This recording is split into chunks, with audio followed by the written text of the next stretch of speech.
Welcome to the Build It Better podcast powered by FRAMECAD. I'm your host, Robert Johnson, and this week we are going to talk with Matthew Comer, who is COO and Vice President of Architecture and Design for ICS, Industrialized Construction Services. This is part 2 of a 3-part series where we take a journey through industrialized construction.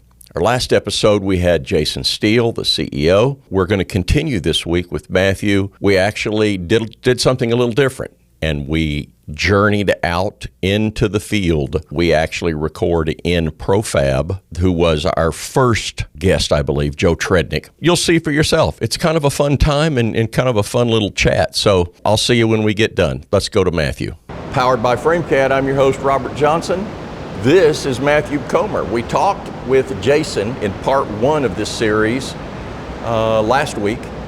Matthew, you are the VP of Architecture and Engineering. There we go. Also the CEO and one of the co-founders. Oh, are you? Mm-hmm. Okay, I did not. I knew you were a co-founder. I did not know you were a CEO. Oh, I'm sorry. No, I mean, that's a botch. COO. Oh, COO. Okay. Well, yesterday when we were doing our recording, or the first of the week we were doing our recording with Jason, I started the podcast by saying the name of a previous podcast when I made the introduction. So we're even. Great. We are at FrameCore/Profab's office.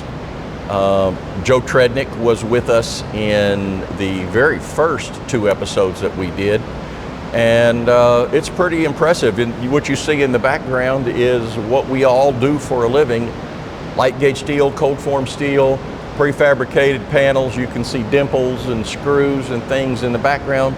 I may give you another shot of that later, but from your perspective, what is ICS? And ICS stands for Industrialized Construction Services. Yes, sir, it does. Thank you. For the longest time I said integrated, and I had no idea why I was saying integrated. That's right, I've done the same thing myself when we were getting started. So, from your perspective, what is ICS? So ICS, we are a product company. Our product is a prefabricated, largely structural building system, full structural building system. Generally, we are delivering our system as a kitted product to multiple sites all across the country. Okay, thank you. You hit on exactly what Jason brought up the last time. So the real win for ICS and for ICS customers is a national footprint, is a repeatable floor plan, repeatable process that you can control costs with. You can you build in all these efficiencies and then just keep rolling them out from project to project. So from an architectural and engineering perspective, what do you look for in a project that is a good fit? So what we look for is a high level of repeatability, a high level of consistency. Multifamily. Yes. Stackable. Yes. So traditionally, we built this model in smaller buildings that are repeatedly deployed across the country, many, many times, large national portfolio type clients, QSR, retail, branch banks, that sort of thing. So in that instance, it is a single building or a limited number of building designs that are deployed time and time and time again, minor to no variation every time they go out.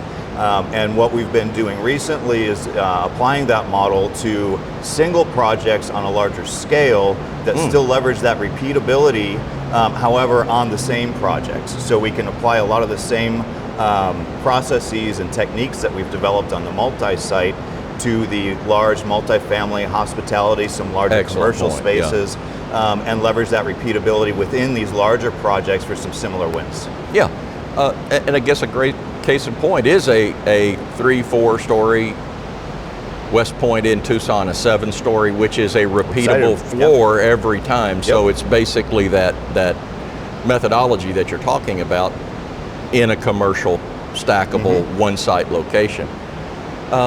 Some of the others that come to mind, assisted living would also be a good one. Yep. What else have you found? What sectors have been good?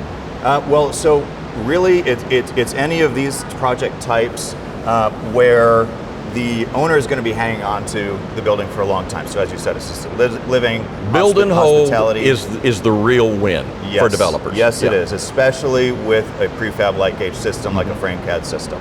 And the reason for that is because this is inherently a non-combustible system.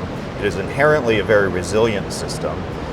Insurance companies are really starting to get smart to the fire risk inherent and the potential aging damage risk inherent with traditional wood construction. And we are starting to see some very significant real insurance discounts when you move to a manufactured, non-combustible structural system. So what we're able to do is leverage the repeatability, leverage the scale in the markets that we're working in. We've built a number of processes specific to those markets which allow us to drop the cost down. You know, we're mostly cost comparable with a traditional wood framed building. However, over the ownership period, the owner's ROI looks much more attractive because of the reduced costs in owning the building. Yeah, absolutely. You know, and that's the drum I've been pounding for years and years. It is slowly starting to pick up steam, but because lumber's been the way, dimensional lumber's been the way that everybody's built for years and years and years and years. Everybody knows it, everybody's comfortable with it, they know the pricing, they know the profit margins, they know all of that. It's something new, but when I have the conversation with developers and talk about just exactly what you've mentioned, builder's risk insurance. Yes. You know, and I mean, we're talking on, depending on the size of the project, hundreds of thousands of dollars. And they're like, no, that can't be. And I go back to something that I mention often on the podcast is, and you've already alluded to it, build and hold developers have the biggest win because of all of the things that the cumulative things, the builder's risk insurance, ongoing property insurance, 20% or more a year in savings there. So it's a tough, although for me it's like a no-brainer. Like, why wouldn't everybody be doing it? But it's still people still look at it as a line item, not in a pro forma, and say, well, steel's always going to be more expensive than wood. Yeah, maybe. Unfortunately, they do. And I think it's because it's the way that our industry has been shaped over decades. That's how everyone is used to doing things, just looking at the pro forma. These are recent developments in how we've evolved as an industry, and it's going to take an education in order to help people understand how to look at this differently and understand the real advantages that are here. Yeah. So where I've seen the biggest play is those really sophisticated developers that are thinking outside of the old mindset of construction see this relatively easy. And even some of your national accounts that you're currently working with clearly has seen the benefit of, and I mentioned it with Jason, the LDS Church has been doing this model building for years and years and years. You can drive all over the country and see like 5 different churches in any place because they know what they cost. They can, materials, dimensions, they've figured out the buildings. It just makes sense. So it does. What kind of exciting things are you working on that you can share without sharing too much? Sure. Well, in our multi-site side, we have a number of retail, pharmacy, branch bank, and QSR clients that some have been established for a while. Others are new accounts that are ramping up. We're running pilot projects for them. Crystal is on a job site right now, actually, for a branch bank client where we're running our second pilot erection for them. And even just after the first one, they're already understanding the benefits, and we're already looking at a very large pipeline with them starting to shape up for next year. In the multifamily arena, We're actually standing here in FrameCore's shop. I know you talked to Joe Trednick a few weeks ago. We're standing in the middle of a mock-up of a 2-bedroom apartment for a large 260,000 square foot multifamily development that is in the earthwork right now up in Flagstaff.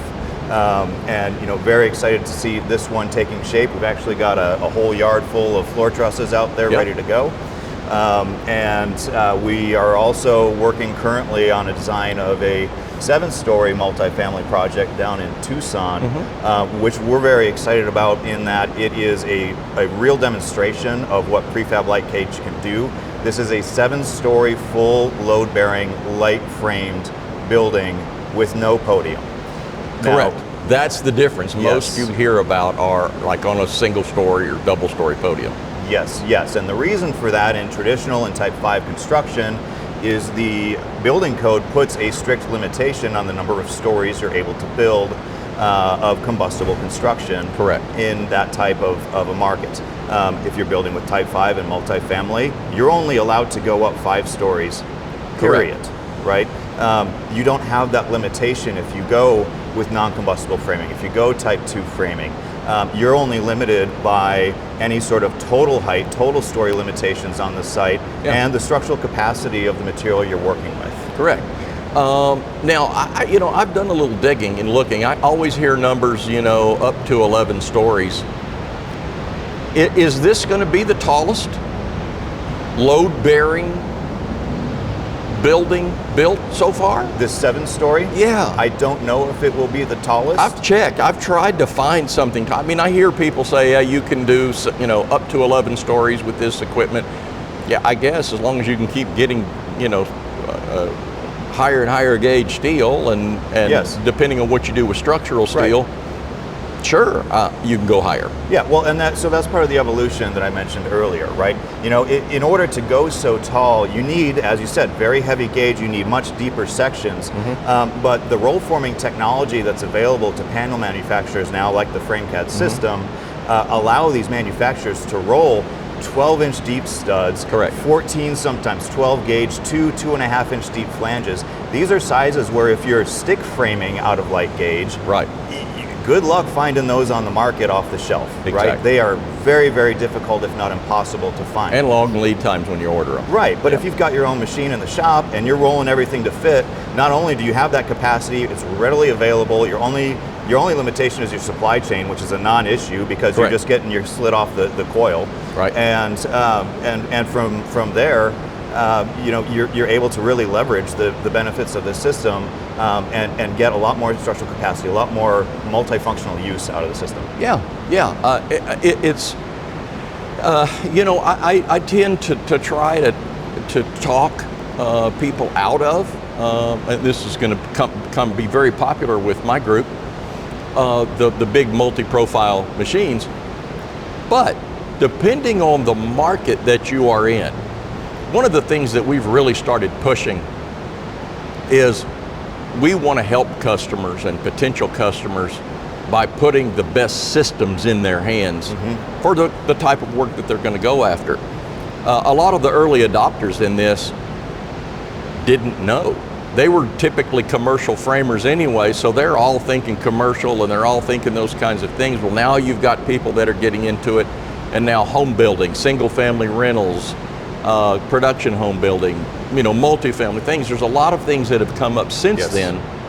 So we try to put the right systems in with the customer, not say, oh, well, you don't know what you need, so maybe you need to turn this all the way to this, and who knows. That's a lot of toil, that's a lot of material that you keep in stock, a lot of time to change over and things of that nature. So if you're going to be in it for the production, my hand always goes up with a single profile machine where you can turn multiple things at one time. Well, and that's a very important point, Robert, and I think part of a broader approach that we've figured out at ICS in terms of the appropriate approach to harnessing the real power of industrialized construction, right? Industrialized construction can be approached with any number of different prefabricated and traditionally site-built tools and components. Yep, absolutely. Right? And for every single project, every single portfolio, every single market has their own unique challenges that they're working against, be them time to opening and revenue, be them lack of skilled labor in that area, right? So every different product that we approach has a different set of constraints that we're solving for, and we're using different tools out of our toolkit in order to approach, in order to best solve those problems and maximize the owner's ROI. So it's important for you to know, A, what equipment your fabricator, your manufacturer has to design to those parameters. Yes. But, and I interrupted you, I apologize. So do you agree with me that having the ability to turn different profiles all at the same time for the sake of speed is a good idea? I mean, you see that as a better way or just a way? That is a way, and whether it is the better way, again, depends on what specific challenges you are trying to solve for. I would agree. Multi-profile, even panelized to volumetric. We will come in and when the situation is right, we'll deliver a hybrid approach where we'll panelize pieces of the building. Maybe the structural shell makes sense to panelize, and then we'll pre-panel and then build pods with some additional trades for trade dense areas like toilet pods. Yeah, and that's really the wisdom, and I think what you guys do. And one of the things that when I'm talking to customers about ICS is that you folks really understand better, in my opinion, the industrialized construction approach, the prefab approach. So many people that just get into it and they're like, okay, I'm going to buy some equipment and I'm going to roll form studs, and then I've got to do everything out of the rolled form studs. It's not. You don't have to think that way. You and I talked about some of our initial conversations were on a project where we wanted to do the whole thing out of cold form steel, and it just didn't make sense. Could we do it? Absolutely. Absolutely. It meant we had some just ungodly columns in the middle of the thing that were just stupid. Yep. And there's the case in point. Put a piece of tube steel in the middle, you got it. Yeah. So it doesn't. It's a great solution. It's not for everything. Exactly. Yes. If there was anything that you wanted people to know about ICS, what would it be? Well, obviously what we started with, that we are first and foremost a product company. We have expanded our offerings to offer our design, architecture, product development, engineering expertise to manufacturers who are trying to productize their offerings, such as this Flagstaff job for Joe. We are licensed. I'm a licensed structural engineer in 51 states and territories. Okay. And through that role, ICS, we generally come in as the structural engineer of record where the opportunity is there on our projects, because again, at the building being a product, a traditional structural engineer, architect team on a site adapt job, coming from the traditional way of doing things, everybody's used to putting their own fingerprint on the buildings. When you start to customize, especially in the multi-site business, when you start to customize each individual building for different personalities, you start to lose a lot of the efficiencies that we've worked hard to build into. So that design control, this is a design-led process. It's very important to understand. DFMA. DFMA. Yes. Design for manufacturing assembly. Yep. Yeah, I use it all the time now. And one of the things that you touch on is by being able to be that structural engineer of record, because there's efficiencies that can actually be gained in the slab, not just in the structure. Yes, absolutely. But because we're building with a lighter material, potentially smaller footings, less concrete, less rebar, any number of things. Yeah, and ICS's optimization mindset, it doesn't stop at the design and engineering of the product, which is the structure, right? It expands to all aspects of the project, and more importantly, the process by which that project is delivered. Another example for this project here, we have a very rocky site that we're building on, and we were taking a look, working with the contractor on how can we help reduce the amount of concrete in your foundations while we're also reducing the amount of strap basing required in the building. This building was a seismic governed building, believe it or not. Really? Initially, we raised it with the whole project team that, hey, we actually have really good soil at this site. If we run a seismic class study with a geotech engineer on this site, we could probably bump us down into a lower seismic class and save a lot in many aspects of the project. So we did. They spent, I think, $4,000 for a simple geotech study, bumped us down 2 seismic soil classes. And now we're saving, through that exercise, we're saving roughly 20 to 30% in the volume of the foundations. Yeah. And another 10 to 15% in steel in the superstructure. So that's where, at least in my opinion, where I have always really seen the value with you folks, is that it's not just a, okay, great, we'll engineer it, this is the way you got it, bam, you're getting it, that's it. You really think through it, and not only, you think through the whole constructability of it, not just the design of a wall panel or the engineering of a building. It's, how can we do this? Can we make bigger panels? Can we make taller panels? Can, whatever it is that you can do, you look into it. And in this very competitive market, which is blowing up and getting bigger and bigger and bigger, that's going to be the differentiator. That's going to be the thing that makes somebody able to squeeze a little bit more money out of a project. Yes, we are just as much process engineers as we are product engineers, architects, and structural engineers. Yeah, and here's a great example. You yourself, engineers, you're at one of your fabricator's facilities, and from what I understand, you're going to go up and look at the site in Flagstaff. You're involved. It's not just you're dealing with me, I sit in an office and I draw all day long. We have to touch, feel, and truly understand how these things go together so that, again, we can solve for the specific challenges we're tasked with solving for on any given program, product, or project.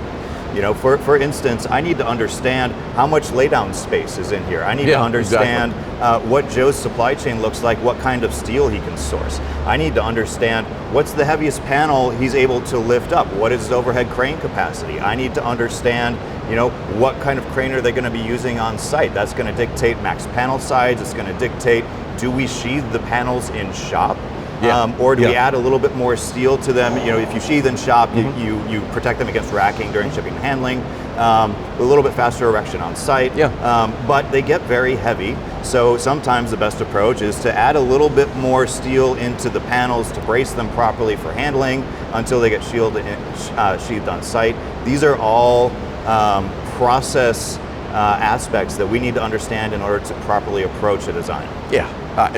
So much more than what we think of traditionally from a structural engineer. This has been great stuff. How can people get a hold of you if they want to talk to you? Well, they can visit our website, is ICS-Build.com, or they can hit us up on LinkedIn, Industrialized Construction Solutions. And you're also, your own page is on your profile. Yes, you can ping me individually, Matthew Comber on LinkedIn. Okay, awesome. Well, I appreciate it. This just all worked out fantastic. I'm going to record this afternoon. Crystal, flying panels in...